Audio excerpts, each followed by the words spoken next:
Three? No. Yeah. What up, y'all? It's TOURE. This is Rap Latte.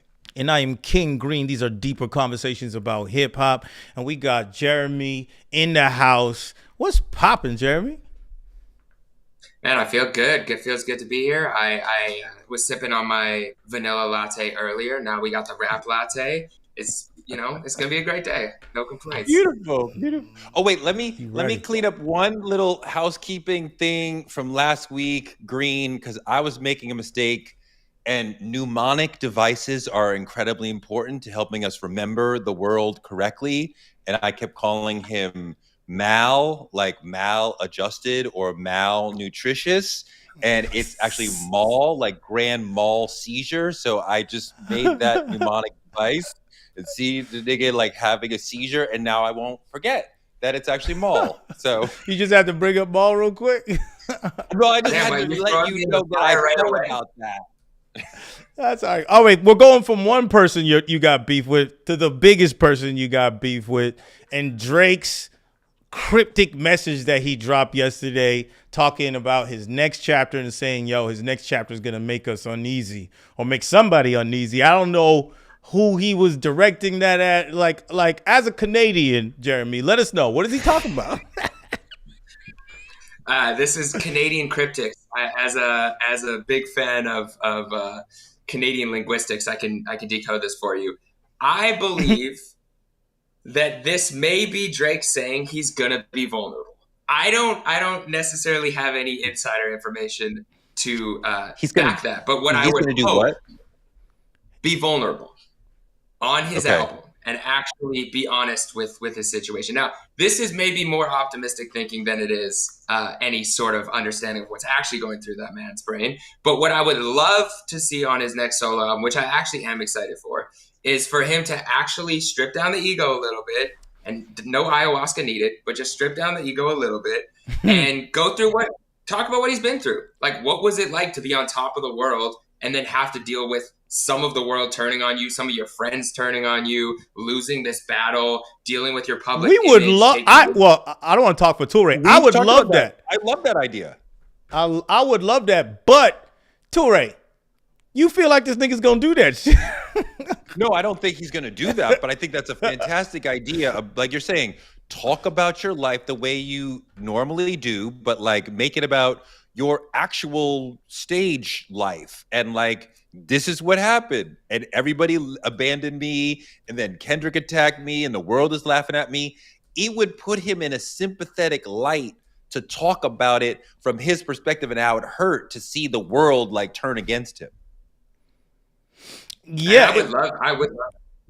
I think you're a Canadian hopeful because I don't see that happening, but I want that to happen. This seems to me in a cryptic message for me when I'm reading that. I'm like, it seems like a whole bunch of jargon of I'm coming back and I'm I'm coming at all y'all when I come back. That's what it feels like to me reading it. It's like making people uneasy and stuff like that. I don't know. That's how I'm taking it. But we've said it on this. Like I want attention, and so I'm going to say something. But this doesn't actually say anything. I don't know what this means. The battle's still on. The vulnerability is on. I'm going to go Jordan Peele direction. Like, I have no idea what this fucking means. And I think that's the point. But it's just like, say something, get some attention, skate back, and I'll come back with something else to get your attention rather than actually needing your attention for a reason. Well, what would have been nice to see, which I think everyone agrees on, is after what happened, is if he just took time away, right? And like he didn't say anything. No Instagram posts, no 100 gigs, no albums, no lawsuits, nothing. We don't hear a thing, we don't see a thing. And then he comes back and actually talks about where he's at in life. I think that would have been a successful method. I agree. I think we've talked about exactly that, about go away, make us miss you. You have no response to what happened to you. And then you come back with the lover boy, dancer guy, like make you dance kind of guy. Because dancing is involuntary. You put on the right rhythm, people are just start moving. And then you remember, oh yeah, I remember why I liked Drake in the first place. Yeah. Someone said in the chat, Mari, our moderator, shout out to Mari. She said, so basically he needs to make his Mr. Morale. I completely agree with that. I wish he went away for 5 years and came back and was like, yo, I went to therapy and this is where I'm at. Because the thing about when you make your therapy album, a la Joe Button, Mr. Morale, or 444, you can be so wrong on those albums. Like if you listen to 444, it's Jay-Z talking about how he was really a piece of shit, right? It's like, yeah, I was a piece of shit, so now I got to kill Jay-Z, right? And this is what I did wrong here, but this is how I see things now, right? Same thing with Mr. Morale. You could let that piece of shit off. This man got his whole cat on his lap, dude. What are you, Dr. Evil over here? What's the cat's name? Kid Cudi. Cudi? Kid Cudi? Kid Cudi. Oh my God. That's crazy. Kid Cudi. That's crazy. You're hysterical. I love that. Kid Cudi. But my cat is named Marley, so I'm kind of in the same lane as you. Like my kids are both named after musicians, so we wanted a name for the cat that would fit within that. Oh, I didn't even realize that. Yeah, that's dope. But Kid Cudi is hysterical. Super hysterical, Kid Cudi. But anyways, yeah. So the cryptic ass freaking Canadian Instagram tweets. Are you a fan of Drake? Of course, I'm a huge fan. Yeah. I'm a huge fan. But here's the thing. Now, even after last year, why wouldn't he? Well, this is the thing. I was like, he's been in my top 5 artists my whole life. I grew up Canadian. Like, I was part of watching his rise from, around comeback season, So Far Gone, to now. What I loved about Drake was actually his vulnerability. What I loved was that I feel like he was emotionally honest. He was always the guy who was uncool in the hip hop space, who was willing to say, here's my struggles with women, here's my struggles with success, here's my come up. That being said, because I was a fan for so long, and I still am a fan, I feel like I'm probably a lot more critical of the people that I really enjoy their music. So I don't necessarily have a huge opinion on Future's career because I was never a huge Future fan. But someone like Cole or Kendrick or Drake or whoever it may be that I actually have studied for years, I'm going to be more critical for. So I think that's why people get on that. They're like, you're Canadian, you should be standing by this guy, and everything he does. But my thing is, I have more of an insight because I've watched him for so long and studied him for so long that I'm actually more critical. And I was very critical post-battle because I really did not like the moves that he was making. And so I've said it. I was always honest with my opinion, but now I'm disliked in the OVO stan community for it.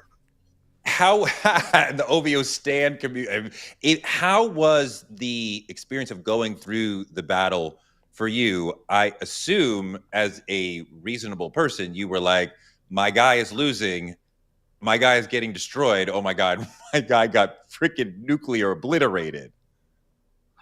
Well, what's funny is just because Drake is one of my favorite artists of all time, at no point in my mind was I one of those people that discounted Kendrick. Like at no point in my mind during that 2 weeks between push-ups dropping did I say Kendrick's not going to come back with something and it's not going to be something nuclear. Like I always had that thought in my mind. What was more tough to watch was just what happened after. Like what happened after the battle was really, I started to fall off a little bit maybe around For All the Dogs. I just felt like that wasn't for me, which I think he would agree. Maybe that album was trying to target a younger audience or bring people in. And that's where I kind of started being like, okay, this album isn't for me. But Push-Ups I thought was dope. Family Matters I thought was super dope. The Hard Part 6 is where I was like, okay. You thought Push-Ups was dope.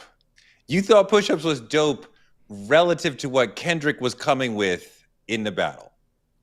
Kendrick didn't come yet. Yeah, Kendrick didn't come yet. Like, okay, after that.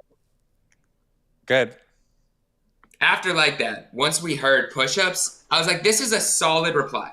I thought I didn't think it was career ending. It wasn't like Kendrick, doesn't have to. It was just, this is enough to match like start. That. Kendrick will have to reply. But after that, did you? I mean, I feel like if I'm a Drake fan, I'm watching this as one of those, like you go watch a game and your team gets slaughtered in the big game, and you're like, Jesus fuck, that fucking sucked.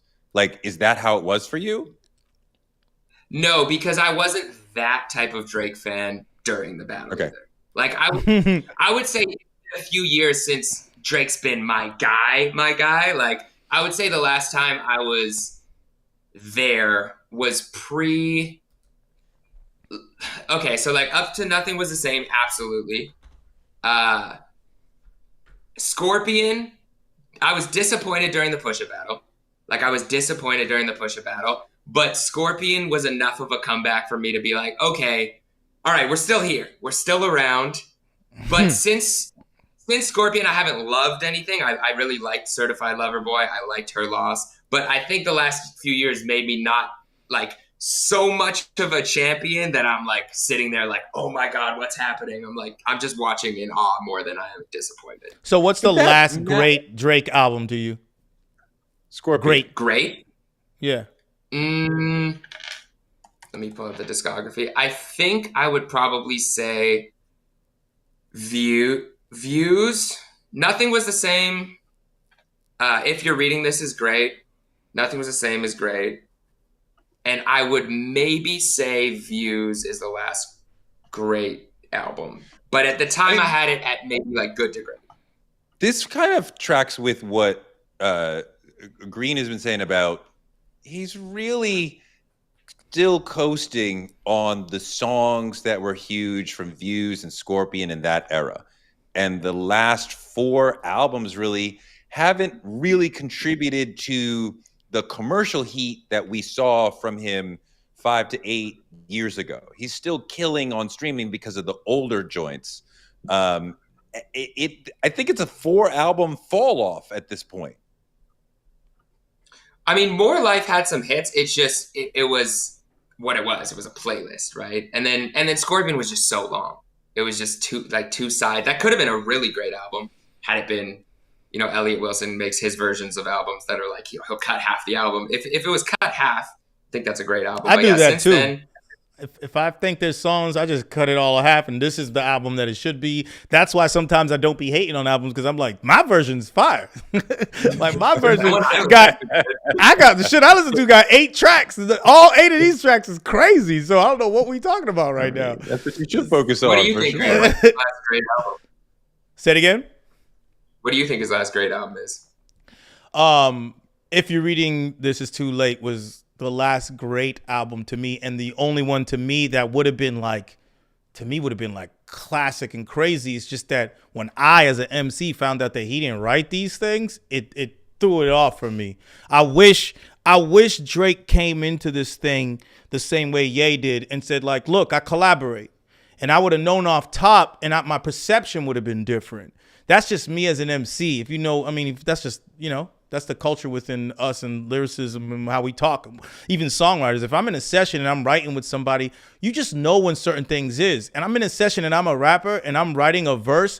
No one is telling me, yo, here's this verse, or no, they know who I am. You know what I'm trying to say? Versus be that same session, I know that this singer wants a rap verse and I write the whole verse for them, or this other rapper who's more of a trap rapper and melodic rapper type of guy, and I'm helping him with like good lines. We understand that relationship, and that's the type of rapper that melodic rapper is. It's like, oh, I just want a bar in this, but he's coming up with the melodies and the rhythm, whatever like that. I wish I knew that up front, just like Kanye puts it up there right in front. And I don't even discount Kanye at all when it comes to his creations. You see what I'm saying? So I think that's just, it's like, why hide it? There's no need to. When did Kanye say that? Like, when did we start to really know that about Kanye? As a public, not just insiders, but like as the well-known fact that Kanye doesn't express. As public, I think giant public as he got bigger, but I'm saying like Rhymefest since the beginning was credited, and Kanye would talk about Rhymefest helping him out with bars and things like that. Since the beginning, we're talking about College Dropout. So he wrote Jesus, right? Yeah, he wrote a bulk of that first album, and then you're talking about Sci-Hi and them and Pusha T, like the Pusha T verse for what just came out, Life of the Party. where it was literally the entire reference with Pusha T rapping it, which sounds amazing. Actually sounds better than Kanye's version, if I'm gonna be real, because Pusha T, it just made sense with the flow and everything like that. But Kanye usually does a great job of taking somebody else's lyrics, flow patterns, and making it his own, as well as putting his own lines in there. But yeah, so that's my whole thing. But if you're reading this, it's too late. It's just like that whole Quentin Miller thing and Meek Mill. But then the battle made me respect him. When he battled Meek Mill, I was like, oh, that back-to-back, I like that record. Back-to-back, I like that record. So, you know what I'm saying? That's what it is. TOURE can't handle none of this. A lot of the time, I struggle with the flow or the, maybe you would call it the arrangement or the way that he relates to the track. Quite often, I find it like a slam poet. And like the line between talking, you know, like some rappers are so cool with the way they rhyme. It sounds like they're talking, but you know they're not. And then him, I'm like, you're like a penguin. You're a bird who never takes flight. You get close to flow, but you're never really flowing in the way that like makes me love hip hop. Like that relationship to the track is the thing that I love in hip hop, from Big, Rakim, Jay, whoever we're talking, Weezy, whatever. And like the natural guys. Great. Yeah. It's funny because that was always one of the things that I thought was one of his strengths, was being able to, the effortless, almost talking flow allowed him to, I think, be so poignant with what he was saying. Like that's why he's so captionable, right? But part of that is because you understand what he's saying so clearly because of the way he flows. Yeah, he's super quotable. He would do that, you know. So I always liked that part. To your point, maybe he never really switched it up. He never went super aggressive on the flows, and it was always kind of that one, you know, ride over a timestamp record. But I liked that about him. I argued with him about that. Have you interviewed him? Never, and I've been told that interview is probably in the can now. In the can, will not have. But have you been around him? No, never met him. Okay, you know, I wonder one thing, because there's been for a long time like a make fun of Drake sort of thing going on throughout the culture, right? I mean, like, you remember those memes where it would be like Drake is filling up the gas tank of his car and he finishes and he says, now only one of us is empty. Or like the whole meme with the dancing where he's like this and then that, and like everybody made fun of that. And I'm like, do you think in on the joke? Like, does he understand that some people take him as a joke? Or is he like Kanye with fish sticks? He's like, I don't know what they're talking about. I think he's gone through phases. Like, I would say at first, I think the joke was on him around Take Care. Because I remember being around that time, especially even just looking online. If you look at just like the online discourse and how it's changed, Take Care was that era, right? Drake is so soft. Drake is so soft that blank. Drake is like in the strip club crying. Like those were the memes even around the day that Take Care dropped. I think Drake wasn't necessarily in on the joke then because he was a little defensive about it. You hear him say lines like, you know, I make music. I don't make music for dudes that don't get pussy because those are the dudes I count on to diss me and overlook me. So I think he was a little bit outside of the joke. After that, I think he maybe embraced it a bit because we saw him even like on SNL go on and like, you know, he's joking about everything turns into a battle with him. And I think he was embracing it a little bit more.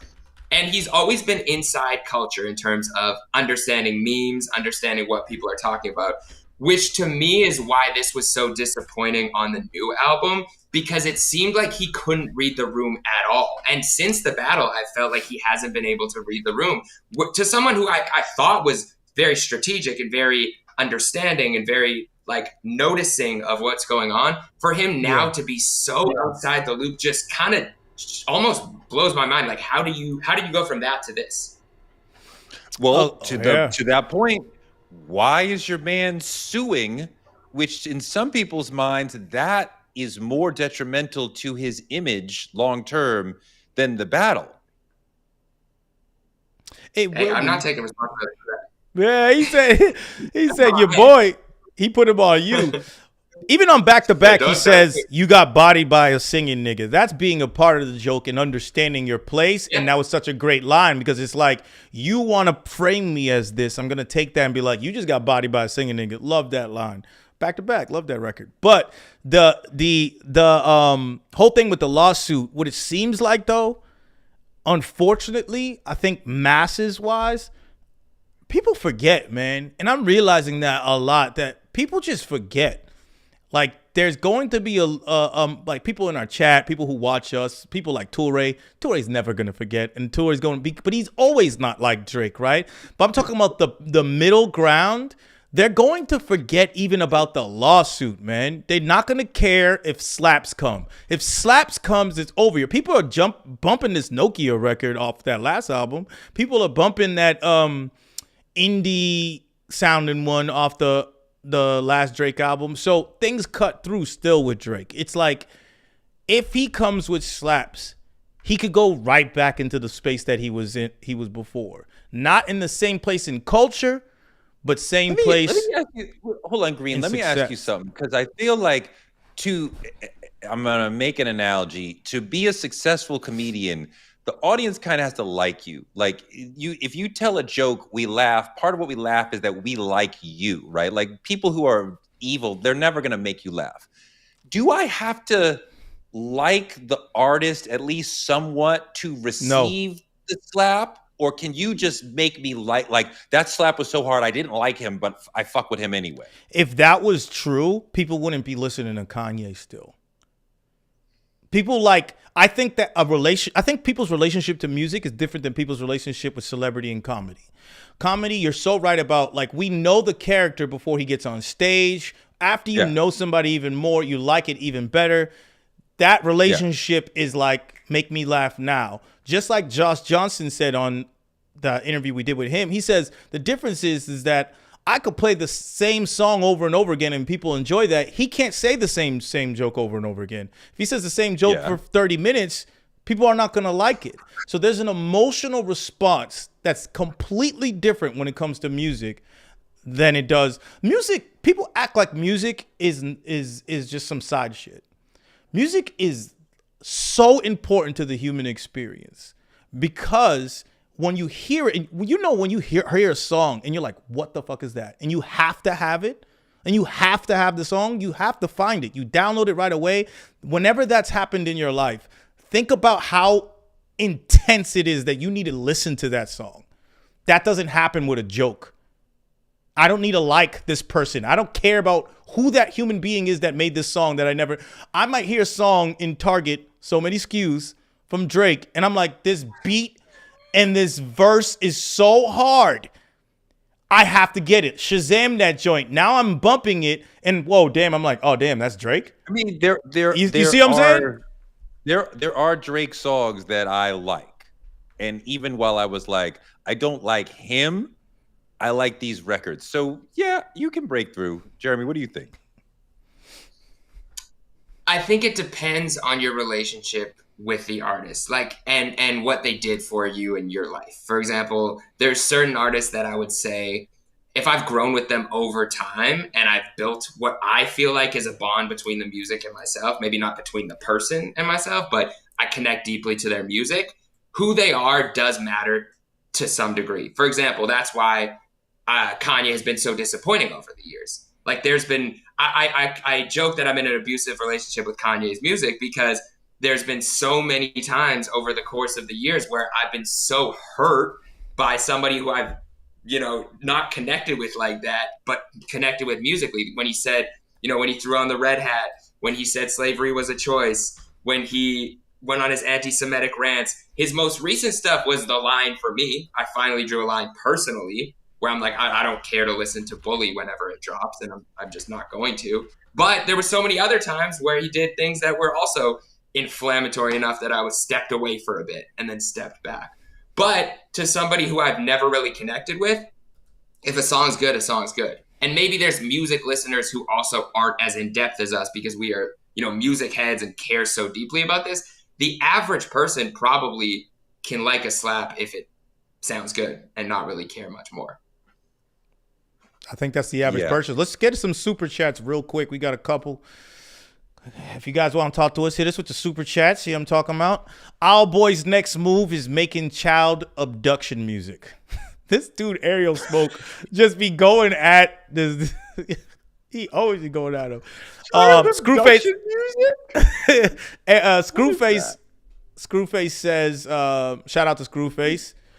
Says Drake really keeps a lot of this going by how he's been moving post battle. Yes, this is why we are talking about him now. He just won't let it go. Yeah, we also won't let it go. Let's be real. Let's be real. We also won't let it go. Let's be real. The audience won't let it go. No. Because we look at everything he does, fine tooth comb. Everything he does is getting analyzed. I'm not saying that we're wrong, though. Nigga, you should fucking figure out a way to fucking talk to it because we're going to do this way. So you have to figure out how to maneuver in this world, in this element. But he's been wrong. He put more fuel in this fire than I have ever seen anyone taking an L in popular culture and constantly wanting to make sure that we kept thinking about it and kept talking about it and oh my God, let it go. Move on. Turn the chap. Even Kendrick is like, okay, I'm done with that. I'm good. I've defeated the nigga. And he keeps bringing it up. Why does he keep bringing the shit up? One thing I think about is why Kendrick was so doubled down on it, especially like Super Bowl and the way that he's maneuvered, where he's been quiet, but he has definitely not taken it lightly. And he's been very much like, I stand on everything I've said. I think it has a lot to do with what we've been seeing surface kind of in like the underbelly of the internet right now, where there's rumors of things and there's murmurs. And Kendrick kind of referenced it on Whacked Out Murals, where he said basically that Drake put money out into the street, allegedly. Whatever that means, we don't know. Whether that be towards we can make a person, assumptions. Whether it be, yes, you can make assumptions, right? And I think Kendrick, that's the part that he's like, okay, this was a rap battle that could have stayed rap, even if words were thrown that were crazy on both sides, which was started on Family Matters. But let's just say words were thrown crazy on both sides. If this is real life shit that was actionable and there's people around me that could have gotten hurt and my family could have been impacted, yes, I'm going to stand on this shit.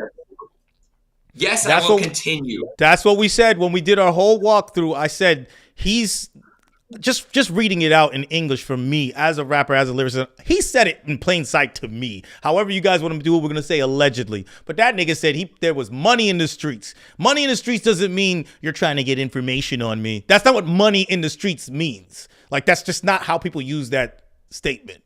Money in the streets means that there's money on somebody's head. We're trying to take you out. That's what that usually means. But maybe we could assume and allegedly it could mean a few things, whatever. We'll just do that for fun. But if it's like that, that's why you would go so hard. And that's why you would be saying certain things. And that's how we feel Kendrick is at. If it's like that, you will go that hard. I have struggled to understand why he was going so hard. I don't feel like the control verse response leads to the fury of Not Like Us and the evil intentions of Meet the Grams.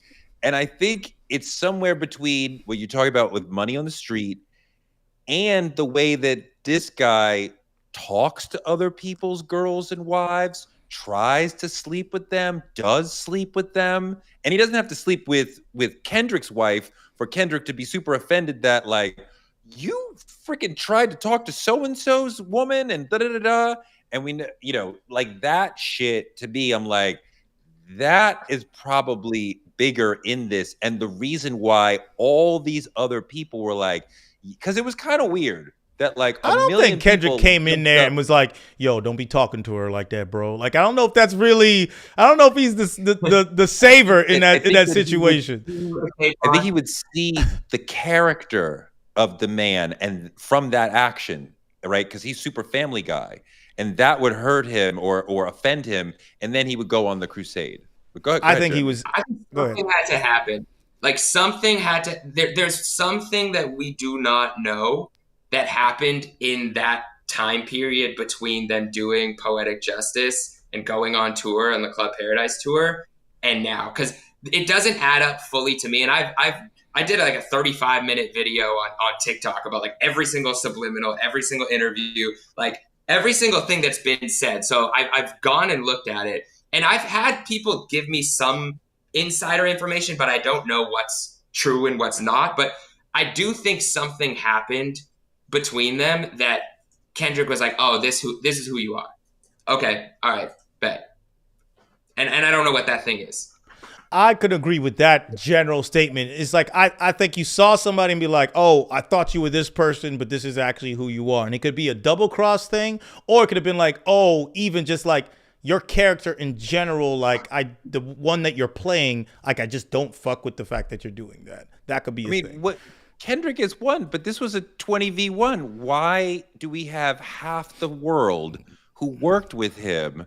I mean, I don't have to tell you the whole list. You know the whole list. All the people who made songs. You part of the list too. And nobody jumped up to make a song or defend or stand by Drake. Well, nobody want to go against Kendrick. You don't want to get in front of those bullets. I mean, I always tell Elliot I will inherit all of his beefs, but I will not inherit 50 Cent.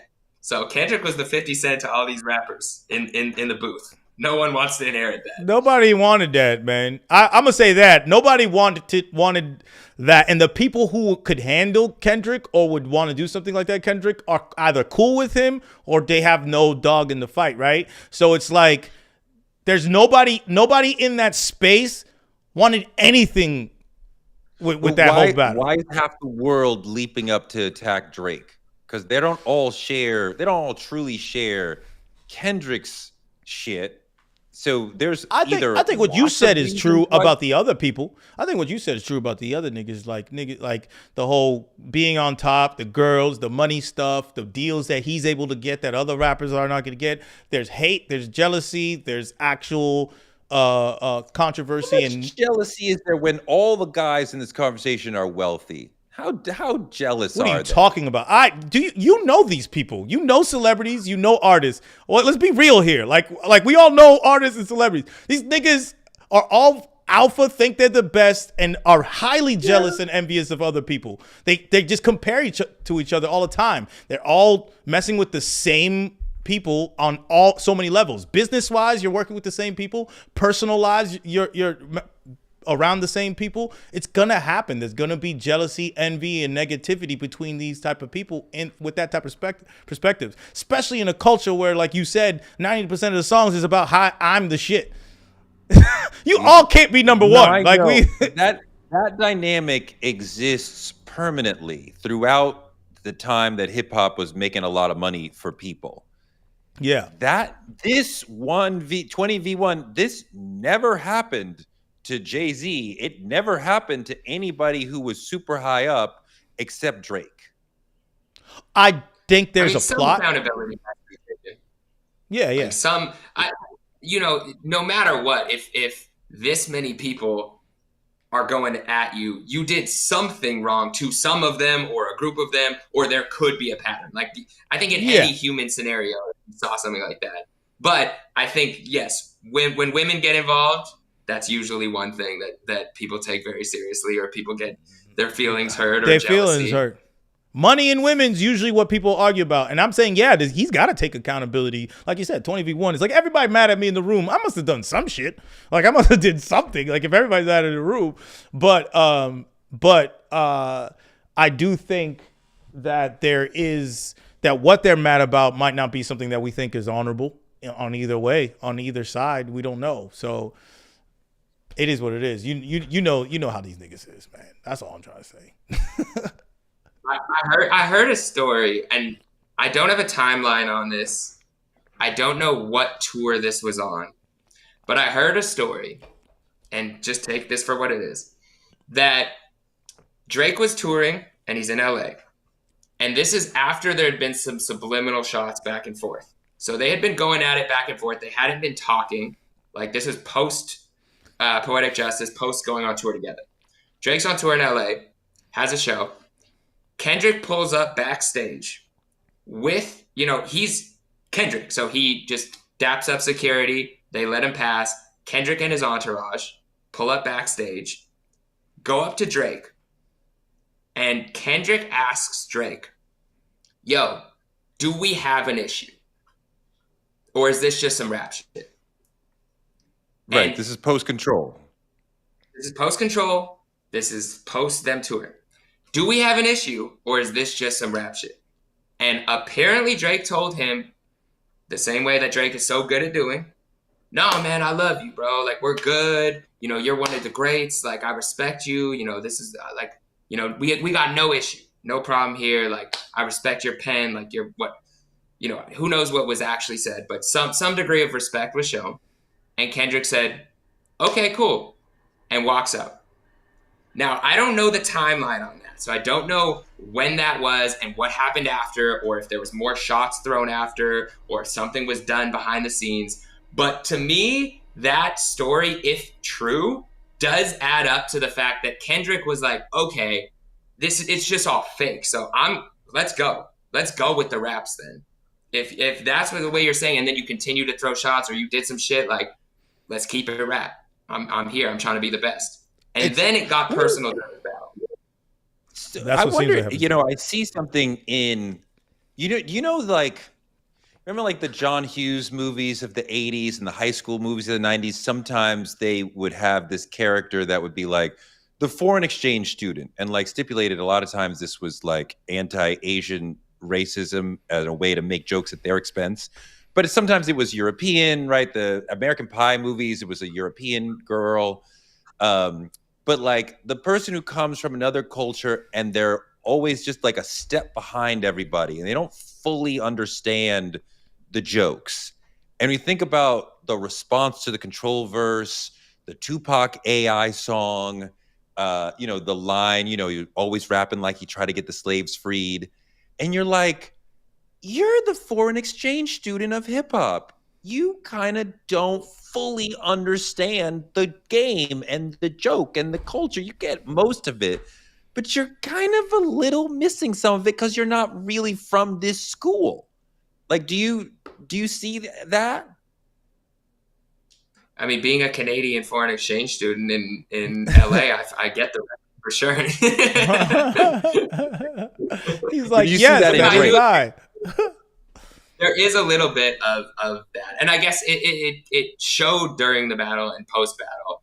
But I always at least thought in the early part of his career, he was good at not trying too hard to assimilate. Like, he was at least unique in who he was on songs. Like, he had no problem singing at a time that a lot of his peers weren't singing like he was. Not saying no one did it before him, just at that specific time. And he had no problem, to me, being vulnerable on songs, which a lot of people also weren't doing until that blog era, new era came in and revitalized it. So it's weird to think of where it fell off or why he felt like he had to prove himself or add the mob ties in or start acting like super hard on records. I don't know. I think, Drake came in, like you said, like himself, and he was coming from the blog era, and he kind of superseded everybody else, right? Because he wasn't part of the XXL freshmen. He was kind of looked over in that sense, in that class, and then superseded everybody with that So Far Gone, and he had a hit single coming out of the blog era, and he was kind of the only one having that type of success coming from the blog era, right? You had Kid Cudi, who also had a few hits at the time, but he was like really the spearhead guy that came out of nowhere. After that time when he was getting that big and in that space of rap, he, from what I remember, he got like robbed. Like he got stuck up at one point. And I think after that time, the people he was around were being a little bit more protective of him. And I think your mind state changes in a space like that. Like you have to think about, you're like, shit ain't sweet. I'm around things that are not like sweet. So things need to change. And that's because of, if you're in the element or around the element, then you can be affected by it. When you are not, you know what I'm saying? The Fugees, I remember Fat Joe talking about this. It's like Fat Joe's at his show and everybody got guns and he's got to be worried about this dude and that dude. Then he's friends with Wyclef, goes to a Wyclef show.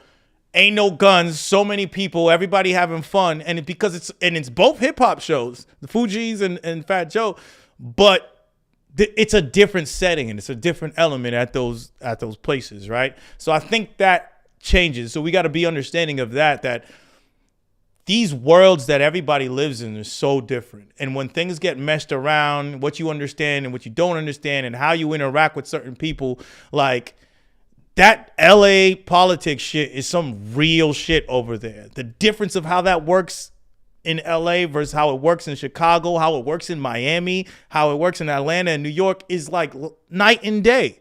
And then being completely outside of that, you won't even see certain things that other people see, right? So I think I just wanted to put that point out that I think he got able to see something that he probably wasn't a part of coming into the game, and that changed everything. Hey, Green, we got an interesting super chat that Jeremy could respond to from K-Way. It's not rocket science, guys. Drake has a lot of nefarious things surrounding his name, and it's not a coincidence nobody came to his defense. Also because they probably are involved. I'm not sure what the nefarious business that Drake is supposedly working on is, but what do you think? That could be anything. It's funny because so part of and again, this is not me knowing things, this is just like seeing things. This is just internet shit and just me seeing stuff.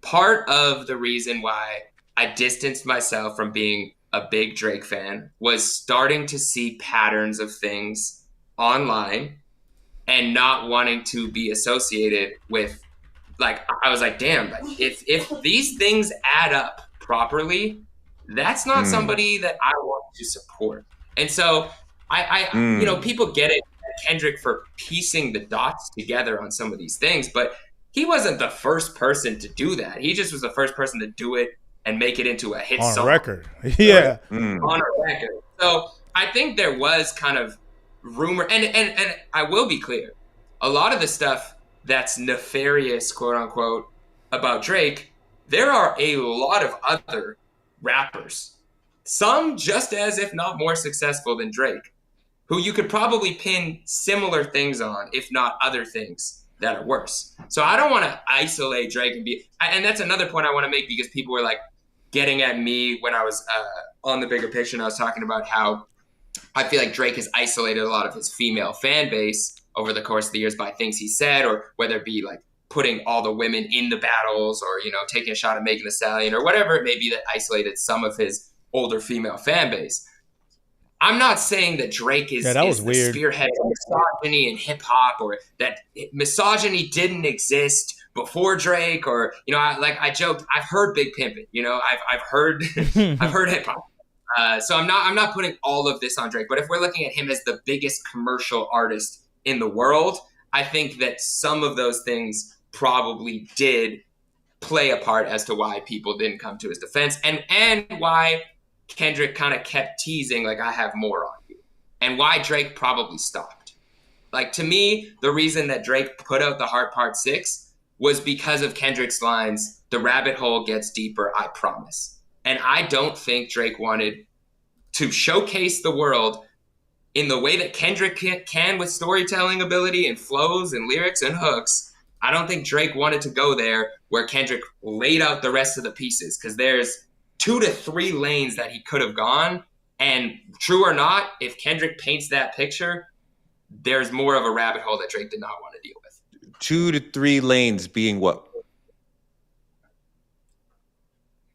Women, XXXTentacion, and potentially more. I don't know what that third lane is, but Kendrick seemed to tease that he had more. That X conspiracy always, I don't know. I'm just a person that, like, I feel like I hear lyrics differently. And I'm like, I feel like the lyrics in plain English just says what happened. And I don't want to go into it. You guys could go into the conspiracy videos, but I'm telling you, it feels very real in the text. In the text from both Drake and both Kendrick, that conspiracy feels very real. Because there's certain things that just didn't need to be said. And you know what my favorite song is, too, on GNX? Peekaboo. I'm just saying. What? And I want to say is people should listen to Peekaboo and what would be the purpose for Drake to do that? What you're alleging? I'm not going into that, bro. I ain't going into that, bro. But I want to say motive. Go ahead. No. I ain't the police. I just like talking about things. Now, well, no. But what I think I'm gonna say is that you should look at Peekaboo differently and don't think that Kendrick is talking from his own perspective. Listen to it again and don't think like he's talking from his own perspective.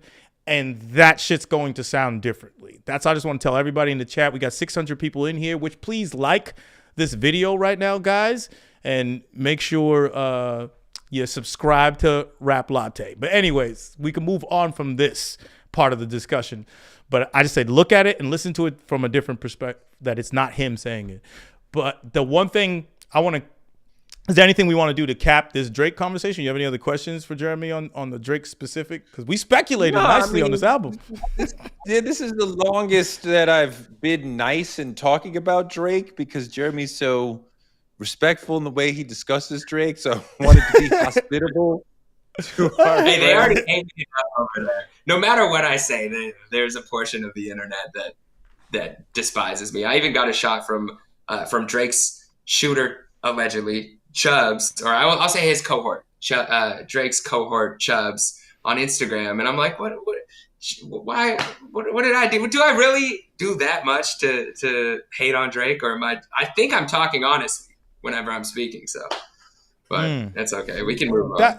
We could move on. The next thing we have the Jermaine Dupri topic about independent artists, and you had what was it, will.i.am on your show, Bigger Picture, right? And I loved that episode. Yeah. I'm like not a secret fan of will.i.am. I love will.i.am. I think he's amazingly talented and super brilliant. Of course.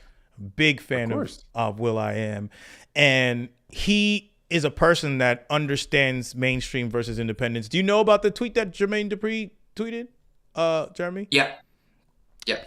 So what are your thoughts about that? Like the independent artist versus... Read the tweet. Make sure everybody's caught up. I don't have the tweet on hand right now. Do you got it? I don't got it on hand. Hold on. We gotta find it. You gotta find it. We'll find it. While he finds the tweet, I'm gonna ask you a different question about Doechii. You're a fan of Doechii, right? Yes. Yeah. Huge fan. Doechii was on stage with Lauryn Hill. She also won, what was it, Billboard's Woman of the Year or something like that. I think it was Billboard's Woman of the Year. And Toure's Wait till you hear the dumb shit Rory and Mal said about that. That's what I was saying. Yeah. Rory Mal said that Grand Mal seizure. Grand Mal seizure. Yes. Gotta remember. Said that she doesn't belong on a stage with Lauryn Hill, which is a ridiculous statement. But in your space, she seems like not only the it girl, she seems like the next up in general. Where do you feel like she is in the climate right now, as far as just as an artist, like the bubbling up, the expectation, like how do you feel about her? Like if you could relate her to another artist in a different time, where would you see what space is she in? Like is it the 50? She's the one artist right now who is on track to be a superstar within the space and take over everything. Like when it comes to being forefront, having hits, having a great album that she's probably working on right now, having respect from her peers, respect from the OGs. Like she is the only one right now who I actually put that on. And I don't think there's people that I would want to. I always am a big champion of JID to be the guy, but in terms of right now, Doechii's the only one doing that. And what I will say, I absolutely hate the narrative that's being painted online, even though it's just Twitter, not real life. I hate the narrative that's being painted online of her being forced down everyone's throat, and this is inorganic, and she doesn't deserve the praise, and she doesn't deserve where she's at. You can literally go Russ had a quote once, and he's like, if you want to watch my come up, scroll down. You can scroll down on her YouTube page and literally watch her quitting her job. You can watch her starting to make YouTube videos. You can watch her make that anxiety cover 5 years ago that is now going to be a top charting hit because of her success. So if you want to see her climb, go back and look at it. Just because you weren't paying attention to it does not mean that it was inorganic. I'm glad that you said that, because I got onto her doing her TikTok boom when she had like 3 million monthly listeners because her songs were going crazy on TikTok. Spooky Coochie, that was my shit. And I was like, this girl, and she was doing something different. She was taking what Nicki Minaj did, taking a little bit what Kendrick did, and did something different with it all. And yeah, it's weird to see the backlash. And I think it becomes because she's doing something different, because she's a dark-skinned woman, because she's a woman in general. I think it comes with a little bit of more like just hate for real. She exudes a humility. She seems to work hard, and she seems to have a tremendous amount of vision and talent and skill when she performs. She's really bringing a whole deep level of thought to the stage. I didn't even fully understand her until I spoke to her, and she was like, I come from musical theater. And I'm like, oh, now I understand the musicality and the voice and the playfulness and the way you approach stage and dance and all the things. Like, okay, that fits for me now. But like, there's a humility to her that I feel like, how could you not like her? How could you not root for this person? The same way when Lizzo was first coming up, and it was like, how could you not want her to win? And I feel like Doechie's like that. Like, she seems like a lovely person, and like, how could you not want her to have a win? That's fact. It's like we forgot that superstars exist. Like, we forgot what it looks like when a massive star exists and has all the qualities, because it's been so long since we've had one. And so now that you see it in your face, everyone's like, it doesn't make sense. How is she? Because she's just that talented and that well-rounded. We've been talking about that. Because you're good, and because you have the product, and because you put in the work. But why wouldn't the label want to make money off you when they see that you're doing something incredible? And why wouldn't all of the people surrounding her want to keep pushing her up to a new level? Like, it doesn't make sense. That's the thing. But you're right about the whole superstar thing, because we've been talking about it for this decade, and this decade's gone by so fast, and we don't realize that. Like, if this was the 90s, we'd be in 95 right now. You know how much happened between 90 and 95? And for us, we literally probably have two things that happened, and this is the one superstar that seems to be coming out of, hopefully, can possibly come out of this decade at that level. Because you got people like Lotto, the Baby, Glorilla, and all that type of stuff, but these are like celebrities and never hit that superstar status, right? You know what we're talking about is someone like a Drake, Kendrick, a Cole, Tyler, Travis. Nobody in this decade has that potential except for Doechii, it seems like. Doechii has a well-roundedness as an entertainer, in that she can give you great rhymes. She can give you songs that will make you feel it and remember them. Will give you great performances and great visuals, will give you fashion. You know, she's already starting to be like, I'm going to give you pop culture. She's like, I don't like straight men. Deal with it. And like, people were like, freaking cool. Like, great. Now we have this lesbian superstar. Fantastic. Go to it. And like, there's so much. There's like, she's like all the things. And like the other folks you just named, are great artists, but there's something missing. Could I see Doechii succeeding also in Hollywood? Yes. Or get like a show like Little Dicky Has Dave. Can we do that for Doechii? Like, yes. Like, there's so many possibilities. And you could go walk in the Vuitton show, and you could go, do this and that. And like, you could put her anywhere. Like, she could be around for a super long time. I also dislike that what happened with the straight men comment, and how the hit dog started to holler online when all she was doing, and her dad had to come online and clarify. Her dad, Doechii's dad, who I didn't even know a thing about before this, and says, do you guys listen to music or do you just skim through it? Because she Yes. literally said on Denial is a River, I was dating a guy that I thought was straight who turned out to be gay and was cheating on me with another dude. That was clearly a reference to that, and it was clearly a joke. And now everyone's up in arms saying that she has an agenda to, you know, put things into the media. It's like, just allow a superstar to live and have fun. Like, what are we doing? She doesn't Shouldn't even be that push it serious. on you, and I don't think anybody pushes it on anybody. But I understand how, let's say, Lil Nas X and Tyler, in a lot of ways, have used their homosexuality to get attention, to express who they are, but to get attention. I don't think she's used it in that way. It's like, this is part of the soup of me, but like, she's not screaming for you to know that. No, Lil Nas X was different. That was one where it's like, he's twerking on the devil and like, it's like, that was so obvious. That was different. That I'm not. He was trying to make.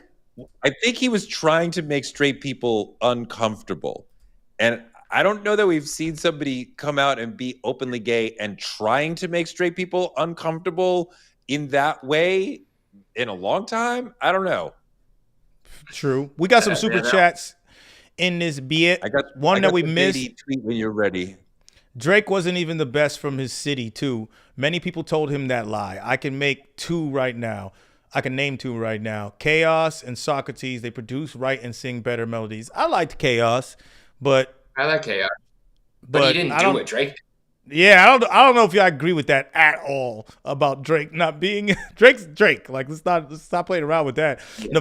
No, someone else said Nefarious Biz, straight stuntin' magazine, X Drake. Don't know exactly what that was. Probably something reference to what we said. That's a reference to. So what's been happening lately is Whack 100. Did you see what he was talking about with like a hard drive? Oh, I heard something about it, but I didn't really pay attention. So I'll go real quick on it because we don't have to linger on it. But he basically said on Adam 22's show that they have together, he said, Drake, I like you, I respect you, but because I respect you, I have a hard drive. And he like shows the hard drive and he says, get away from that guy, top 5. He's bad news. He's bad business for you. Stay as far away as possible from top 5. I'm going to keep this right here. That's all he said. So after that, Adam 22 says that Drake talked to him, which was interesting that he didn't go directly to Whack. He went to Adam, and Adam says, I talked to Drake. First he says the interview isn't off the table. So clearly there's motive. And then he says, he wants me to find out what's on that hard drive. And Adam says out loud, which is crazy. Crazy on Drake's part to go to him, but crazy on Adam's part to say out loud. He says, Drake thinks what's probably on the hard drive is him trying to buy a hat. That's the way he worded it. To buy a what? Okay. A house? To buy a hat. HAT. Now, okay. sub a letter. So sub the middle letter for a different letter, different vowel. And it's He said, Drake thinks what's on this hard drive is him trying to buy a hat. He then says maybe it's AI or something like that. But he like tries to cover it up a little. But that's what Drake thought Whack had on him when Whack said none of that. All Whack said was get away from top 5. Now, top 5 is who is now, I believe, arrested or in custody. I don't know his legal situation. He was getting online and making threats. He was talking about wanting to do stuff to Kendrick. He was online talking recklessly. So I would clearly know the reason why you want to get away from him, if for nothing else but your public image, is that. Now, Whack calls academics, and he says, and Ack is kind of trying to, defend Drake, and he's never said anything bad about you, Whack. And Whack's like, yo, tell your boy, we can go there if you want. Because Drake's question to Adam was, what would a street dude do with information like that? Like, is he going to leak it to the police? Like, basically insinuating, is he going to give it to the police? Like, is that street? Is that code? And which is hilarious coming from him after the lawsuit when we're talking. But anyways, I guess he's not a straight dude. But so Whack and Academics are yelling at each other back and forth, and Whack says something about, what was that comment? What was the magazine on there? Straight Stuntin' Magazine, Drake. He said, we could go there, Straight Stuntin' Magazine. And he's very vague, but he's like, just let your boy know. And if you look into that magazine, shout out to this channel, The Ville. I watch he covers this in much more detail, but he does a good job of it. But he was talking about this magazine. And apparently one of the cover stars was Drake's baby mom. And apparently multiple other cover stars of this magazine, which is like, it's like not a porn magazine, but like an adult mag. There was other women that Drake was involved with. And so that's as far as the rabbit hole goes on my end. I don't know any deeper, but there's a lot there that seems to be bubbling, that seems to be getting kind of serious, that I don't know where it goes from here. I'll wait till it blows up and the news is everywhere, because that seems very, very, very deep and hectic. I was like, what do you have on this hard drive, and what are we talking about? This like nefarious, mysterious hard drive? It's crazy. We got another one chat. It's so much. Rory said the thing about not deserving to be on stage. That's what R Blast did a super chat. Yeah, he did. That's what we were talking about. Correct. It was Rory and not Maul this time. It was a weird this time. Very weird take. It's like, how do you control? It's a fount of dumb shit over there. Like, what the fuck? Who's watching that shit? Hey, people watch it. People watch it, man. But y'all need to be watching us and give us these likes. Let's get up to 300 likes, 400. Let's keep it going. Now, let's get to this Jermaine Dupri tweet. Can you read it out loud? Okay. Yes. I'm a little lost. Can somebody tell me what the goal of being an independent artist is today? Because all of the things that people are chasing is shit major artists do. What's the thing that indie artists do that make it special? Now, before we deal with that, there's another tweet where he's basically acknowledging everybody's mad at me and he's not saying anything. And then there's another tweet where he does acknowledge, as more and more people call me and the pods talk about it, I can see how people would think I was taking a shot at the independent community.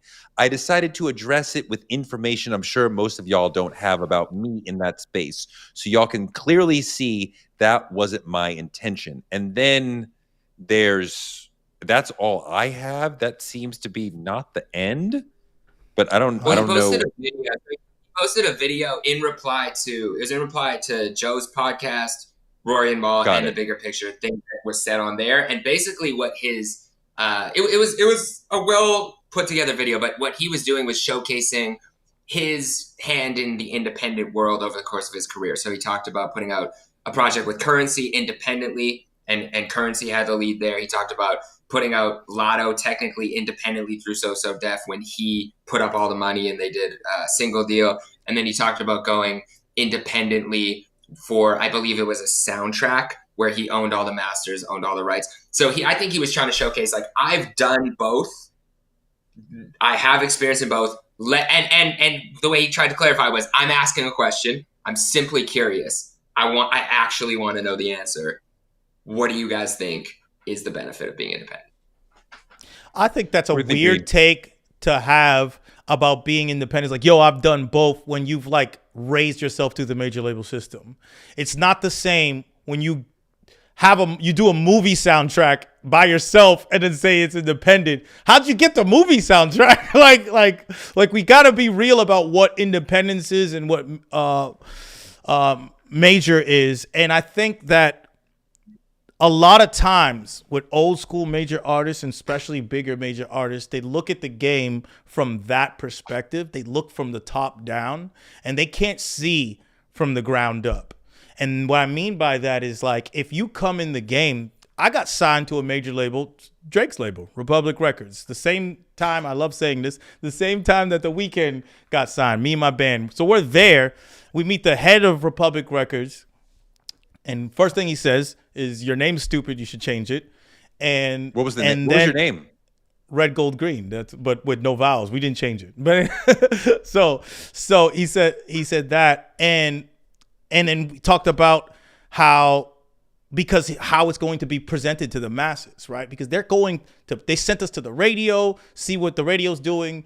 Then it starts taking off in Germany. So now we're doing freaking radio tours in Germany and doing tours in Germany, trying to make this thing work from the top down. Whereas independence means I'm going to you and being like, check out my music. And I'm building it brick by brick instead of putting out a whole wave out into the world in a net and seeing who you catch. That's what they do. They throw out a net and see who you catch versus brick by brick building your fan base. That's the simplest way to explain the difference between independence and major.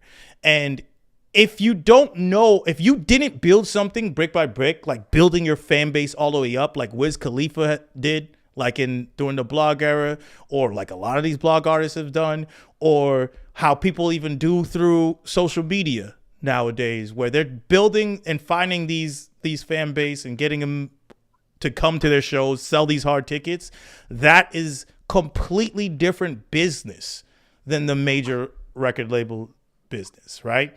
Now going into the record label business to talk about what Jermaine Dupri is like, if you're independent, you want your song to get to the world and you want to have all these views. You also want your song in a movie like Spider-Man and all that type of stuff. For me, I'm signed to a publishing company, so that's why my song will be on the new Madden game or whatever, countless Netflix movies and all these things that could happen, because you're on that label and you have a push of a sync team to get you pitch your songs to these TV shows, because they talk to these TV companies all day, right? Whereas if you're independent, you have to find the music supervisor for that TV show, have a connection with them, and then they'd be like, oh, I want to use this song. Or you go to a music library to get it on it. So it's such a... What about the creative side? Is it that the labels are directing you, please, you got to be more like X and Y, and independent, you got to figure it out all on your own? Yes, independent, you got to figure it out on your own. That's the thing. You got to figure this shit out completely on your own. And nowadays, in terms of creatively, like what you're doing as an artist, not the business side. Nowadays, it's kind of that no matter what, because everyone starts off independent basically nowadays, and the label ain't picking you up until you got motion. So when you have motion, you've did all this, and now the label's gonna be like, hey, make some TikToks. You like got popping off of TikTok, and they're gonna say, hey, you know how we should get this pop? Maybe you should make some TikToks, or make a song like the one that got you famous. That's all they're going to say, and they're gonna want a piece of it. That's nowadays. But back in the day, not even too long ago, just even 10 years ago, 10 years ago, they would be in the studio. They have A&Rs in the studio telling you, hey, talk about guns right here. Maybe you should say this about girls right here. You know how you said this line about girls? I was in the studio with this one. You said this line about girls. Keep talking about girls right there, because I think that'll be dope. That'll be better. So keep doing that. They are in there trying to push the song to be a certain thing that they think is going to resonate. And it goes off of whatever worked with somebody else. That's just how they work. Oh, this worked, so let's try to make it work for you. And they're not, and they that in that A&R advising space moment, they're pushing you into a more commercial direction. They're never giving you actual valuable creative advice. Hell no. They are only trying to be like, is this... It's like, they just want to see, is this going to be just like Future's song? You know what I'm saying? Oh, Future's talked about Percocets. You should talk about Percocets. But now it's gotten people A&R themselves so much that they do it to themselves, because the business has done that to artists so much that I'm in the studio with artists that don't have to do anything that someone else is doing, and they're just doing what other people are doing and saying things that they don't even do. And that's the craziest thing. I'm talking about even in South Africa, being in a studio in South Africa, they're talking about things that happen in America. And I'm like, you in South, I want to know about what's happening here. Why are you talking about shit like you from LA? Or it's like, why are you doing that? Because it's been homogenized and everyone's talking about the same shit. But yeah, that's interesting. So to JD's point, what do you think? Because I gave what I thought as an explanation, but I think you have a way better insight. What is the benefit to being an independent artist over going in the major label system for independent artists watching, or for JD watching? Like, what would you tell him is the benefit? Money. Of being independent? money. The number one benefit to being an independent artist is money. Let me give you two examples. You have there's a kid, a guy I know named Nick D, rapper from Virginia. The dude probably has like 4 million monthly listeners. He just used TikTok at its height. Yeah, he did TikTok at his height. Has a direct to customer like whole subscription base and has 4 million monthly listeners. That's probably getting him over like close to $200,000 a month. If he signed with a label, they're gonna give him like $3 million deal. He makes $200,000 a month. Why the fuck am I gonna give away my rights to my music for $3 million? I consistently make $200,000 a month. That's the same thing we talked about with Drake. Like if Drake was truly independent right now, he might take a hit with his streaming, but the money that he makes individually and comes to him is going to be more in the long term.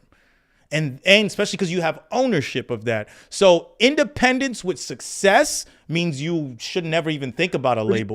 But if you're indie, it's very, very hard to have a hit, of course, right? Because you can't the payola system that we have talked about, you can't just access that independently, right? You can't buy that a la carte. You got to be in that system. So you can't. You just need to know the people. Technically, you can. If you go to the syndicate does radio promotion, does digital promotion. That's a major label, third-party thing because it's company that if you have the money, they'll do it for you. So someone like Russ is no longer on a major label. He said, he's like, I know the guys at the playlist.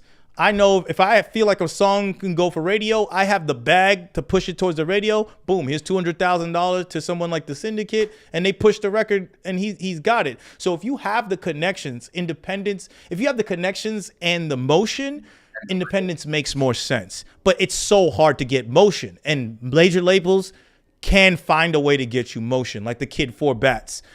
He had the production company and the connections to get him the motion, and then he announces that he signed to OVO, which I haven't heard anything from him after the battle, which is I don't know if he's still going. I don't know if he's, but I don't think he's on OVO anymore. Actually, that's crazy.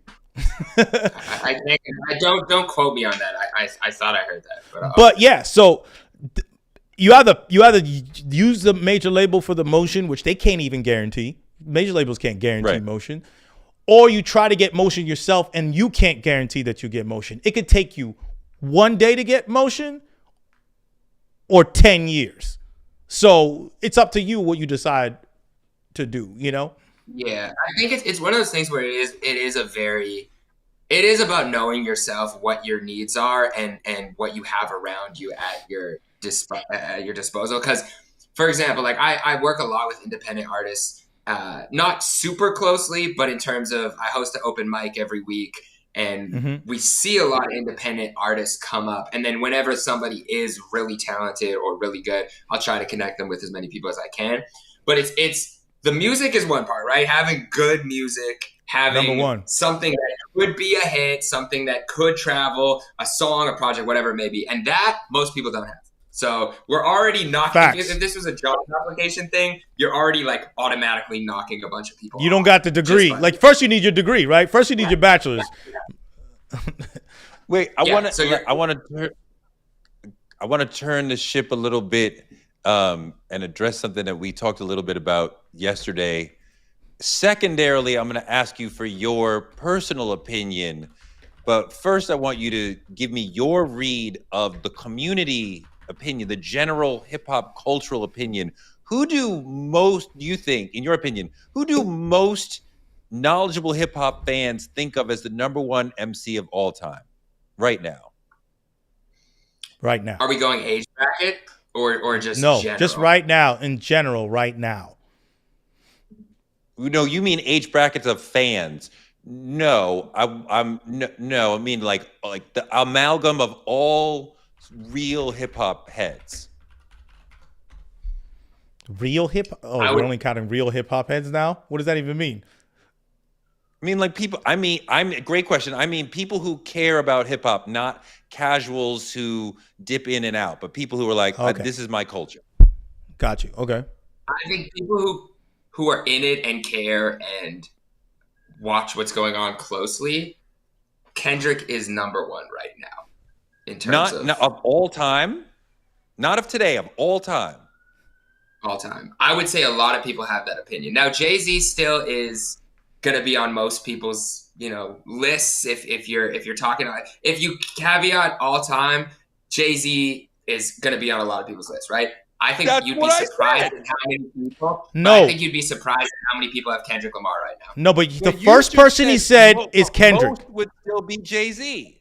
No, he didn't. He said the first person he said was Kendrick. He's right there. Why were you? What did you say? Did you say most would be Jay-Z or most would be Kendrick? I said Kendrick at first, and then I said most people might still say Jay-Z. So, but I'm saying right now, I do think I will clarify. Most people, I think right now, would say Kendrick Lamar. Thank you. It's the greatest MC of all time. Yes. After this time period, I have Kendrick 2. So there's no shade. It's a LeBron Jordan thing right now. But what I said, no matter what, you're gonna have people. It's a LeBron. He can never pass Jay in a lot of people's minds. Like I don't think there's a way. That's Toure. That's Toure's mind. I mean, no. I think Kendrick is on a trajectory to pass Jay. And what does he need to do? I'll tell you. I don't look at it strictly like numerical, but like if he releases 2 more incredible albums, like at the level he's already been on, then I'd be like, okay, you can't even front.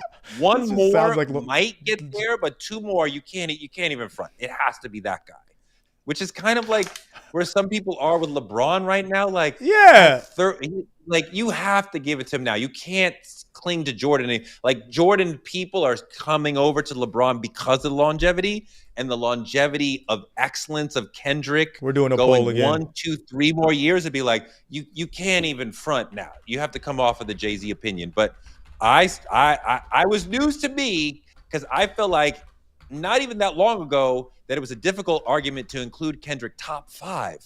And last year it was like, okay, now we can say he's number 2 and nobody would front. I didn't realize people were out here saying they thought he was number 1 all time. I'll give you this. Elliot, who is such a Jay-Z fan, very, very publicly Jay-Z, privately, that's his guy. They've been friends for a long time. But publicly, he's always said Jay number 1. He recently said Kendrick is 1. He changed his opinion to say I feel like Jay-Z would say Kendrick is 1. After that, I don't know about after that year. He wouldn't. He wouldn't. You know what? You got to get him on a private tip. Don't get me on the public and he's being humble Jay and all that shit. Get me on a private tip. But humble Jay would never put anybody above him. Humble Jay would never put anybody above him. I think because he's been gone so long and he's where he's at in life, I think that that's even a possibility. But let's just say votes right now is 93% that K-Dot is the greatest of all time versus Jay-Z in the chat. You did a poll? 93%. Of course he did. 93%. Do you understand what 93% means? It means quiet. Just stop talking about. And I love Jay-Z. I love Jay-Z. I thought he was the first number 1 person for so long, and then I had to really assess the world and what's happening and culture and be like, if we're being real, this is the breaking point. This is what people for LeBron, what people say when LeBron's 40 years old, averaging 28 points, and people are like, what are we talking about here? I can understand that. Was it last year? Was it Not Like Us? Was it January of 2025? I think the Super Bowl. After the Super Bowl, it was like just shut up. I thought about it last year and was like, yo, I think it's okay to say that he's number 1. But after the Super Bowl, I was just like, no rapper ever was able to do what Kendrick Lamar did. Ever. Yeah, to me, it's GNX.